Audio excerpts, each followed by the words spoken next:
Assalamualaikum warahmatullahi wabarakatuh. Saya Fauzan Akbar Novianto dengan NIM 22851200004 membuat video ini dengan maksud untuk menuntaskan ujian akhir semester saya di mata kuliah Filsafat Bahasa atau Philosophy of Language.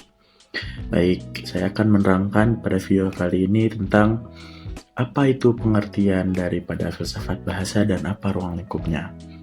Kita tahu filsafat itu mencakup daerah-daerah ontologis, aksiologis, dan epistemologis. Bagaimana hal-hal itu semua kita masukkan ke dalam bahasa? Kita tahu bahasa hanya sebuah alat yang kita gunakan untuk saling berinteraksi, untuk saling berkomunikasi dengan kita satu sama lainnya. Namun, ada satu hal yang menjelaskan kenapa filsafat itu bisa masuk ke dalam ranah bahasa dan kenapa bahasa bisa difilsafatkan. Maka lahirlah filsafat bahasa. Oke, pembahasan kali ini akan diterangkan pada next slide dan next video. Baik teman-teman, kita masuk ke dalam pengertian filsafat bahasa. Jadi filsafat bahasa itu adalah ilmu yang menggabungkan antara ilmu bahasa atau linguistik dan filsafat tentunya.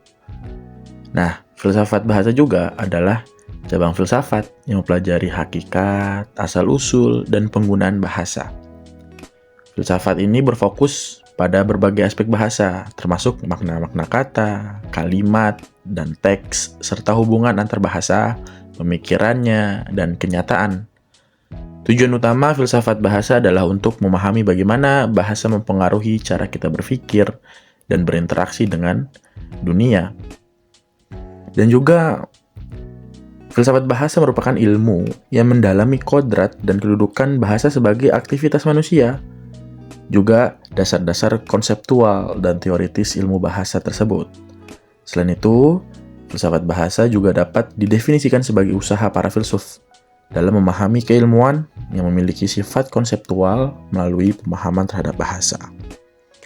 Jadi, filsafat bahasa ini mencakupi berbagai pertanyaan mendasar seperti apa itu makna?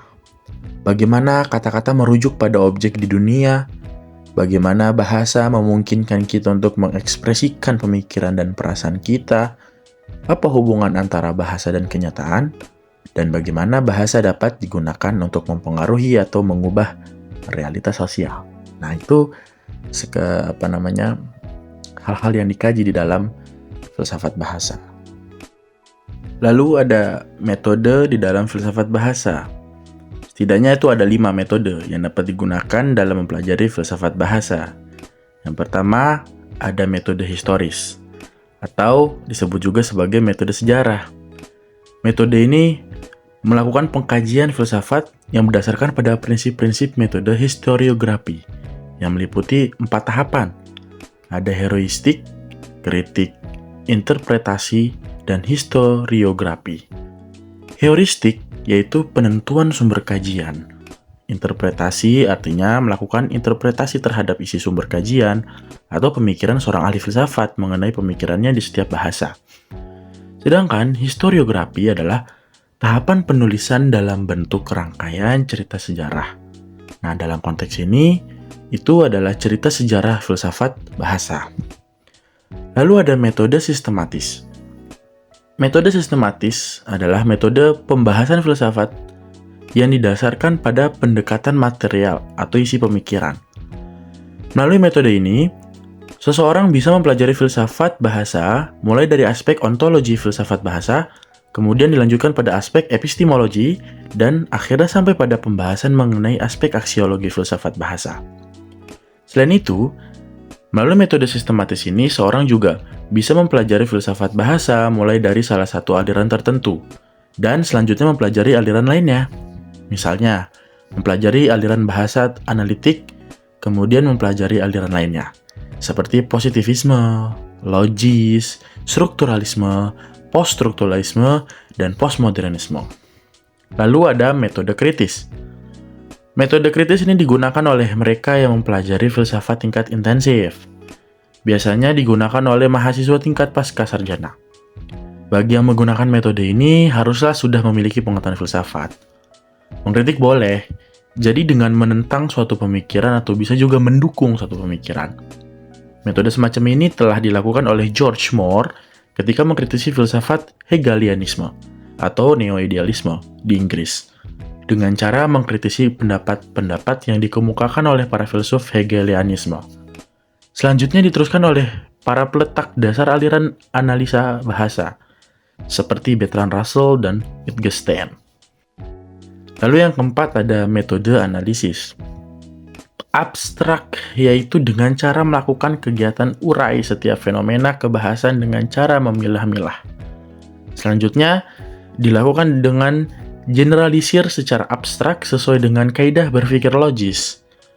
Analisis dilakukan dengan cara memadukan analisis logis dedukasi dengan analisis induksi sebagaimana yang telah dilakukan Bertrand Russell. Lalu ada metode intuitif, yaitu melakukan introspeksi intuitif dan dengan memakai simbol-simbol. Metode ini telah lama dipraktikkan oleh para ahli tasawuf di dalam Islam dan mengungkapkan hakikat kebahasaan secara kasyaf. Di dunia barat, tokoh yang telah mempraktikkan metode ini adalah Henry Bergson. Oke, selanjutnya yaitu ada fokus filsafat bahasa. Fokus filsafat bahasa ada 3, yakni metafisika, lalu ada logika, dan juga epistemologi.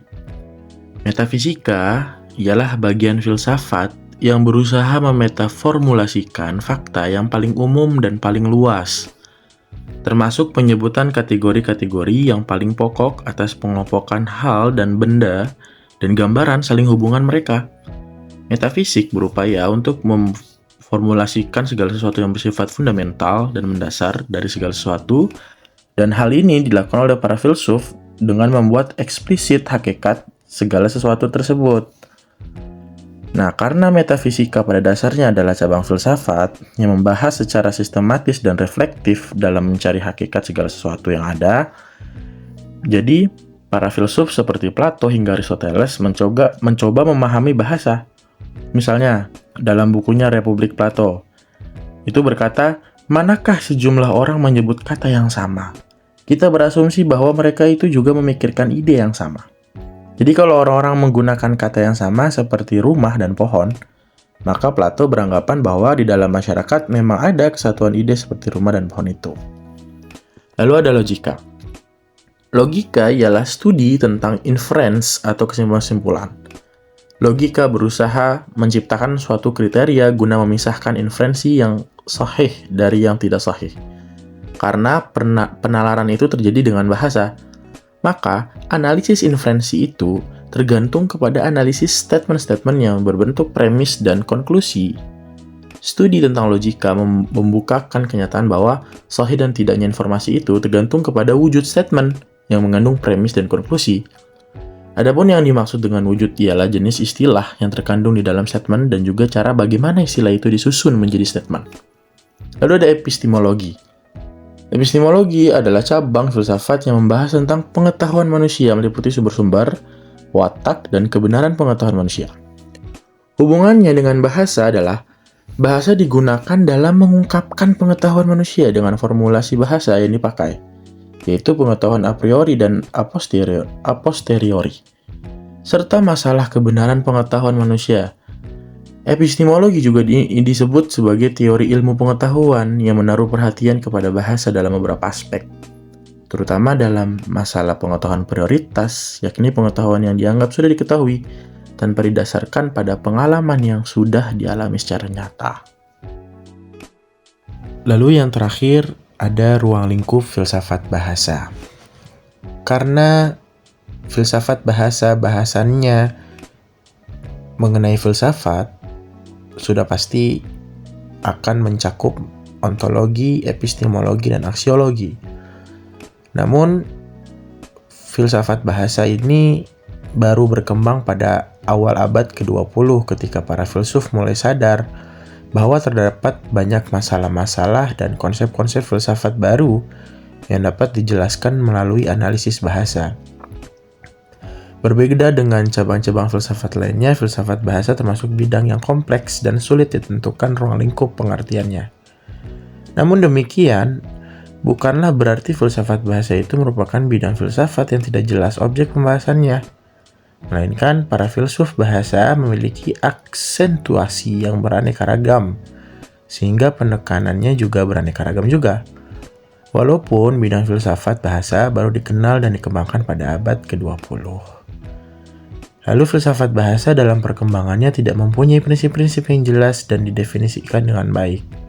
Hal ini disebabkan karena penganut-penganut filsafat bahasa atau tokoh-tokoh filsafat bahasa masing-masing mempunyai perhatian dan caranya sendiri-sendiri. Nah, berdasarkan alasan-alasan tersebut, maka pengembangan filsafat bahasa meliputi yang pertama, salah satu tugas utama filsafat adalah analisis konsep-konsep atau conceptual analysis. Oleh karena itu, salah satu tugas bidang filsafat bahasa adalah untuk memberikan analisis yang kuat tentang konsep-konsep dasar, dan hal ini dilakukan melalui analisis bahasa. Lalu yang kedua, penggunaan dan fungsi bahasa, yaitu pembahasan tentang bahasa dalam hubungannya dengan pengguna bagi tindakan manusia. Lalu yang ketiga, berkenaan dengan teori makna dan dimensi-dimensi makna, pembahasan tentang lingkup filsafat bahasa memiliki ketertarikan erat dengan linguistik, yaitu bidang semantik. Lalu, yang keempat, hakikat bahasa sebagai objek materi filsafat, bahkan lingkup pembahasan ini telah lama ditekuni oleh para filsuf. Itu dia pembahasan singkat tentang pengertian filsafat bahasa dan ruang lingkup filsafat bahasa. Terima kasih. Assalamualaikum warahmatullahi wabarakatuh.